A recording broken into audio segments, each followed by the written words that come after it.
The Crystal Crown Hotel was glittering with wealth and power that evening, and a special gala was being held in the grand concert hall. And the room was filled with executives, investors, and the most important leaders of the company. And chandeliers sparkled, and music played softly in the background, and laughter echoed through the crowd. And at the very center of it all was the CEO himself, Mr. Harrison, a man known for his arrogance and sharp tongue.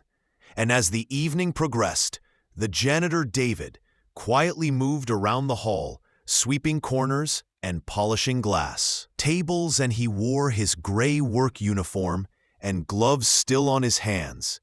And he tried to stay invisible, but unfortunately, Harrison noticed him and sneered and pointed to David, saying, "Why don't we let the janitor entertain us tonight?" And he motioned toward the grand piano on the stage, and the crowd chuckled, amused at the cruel suggestion. And David froze, and his heart sank, because he knew they just wanted to humiliate him. And David shook his head, nervously saying, "Sir, I am just here to clean."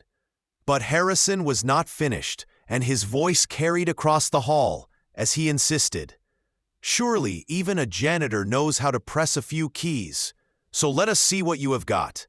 And the audience began clapping mockingly and chanting for him to play. And some laughed, whispering that this would be the funniest moment of the evening.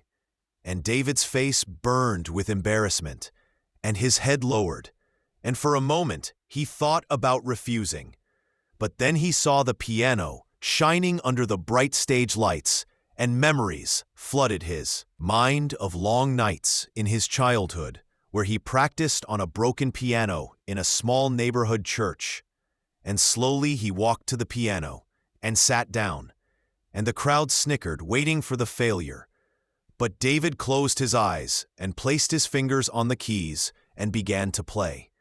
And at first the sound was soft and gentle, like a whisper, but soon it grew stronger and filled the entire hall with deep emotion, and the laughter stopped, and the music spoke in ways words never could, and every note told a story of struggle and hope and hidden talent, and the audience leaned forward in silence.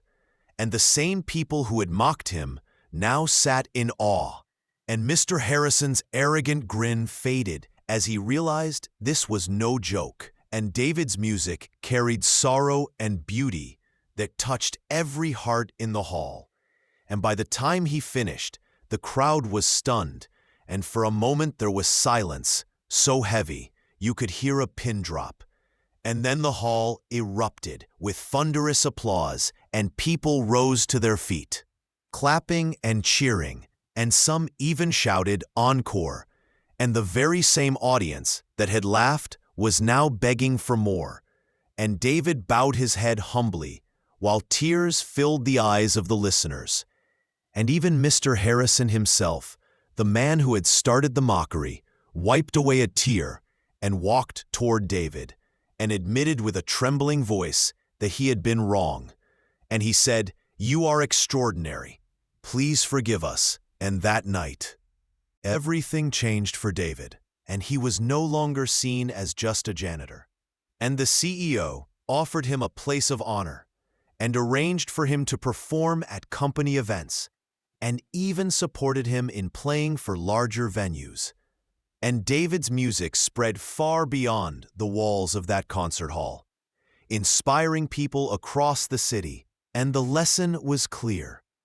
Never underestimate anyone, because greatness can be hidden in the most unexpected places, and the janitor, who was once mocked, became the man who made even the CEO shed tears with his music. And so the janitor, who was mocked, became the man who made even the CEO cry with his music, reminding us all to never judge a person by their job or appearance, because true talent and greatness can be hidden where you least expect it.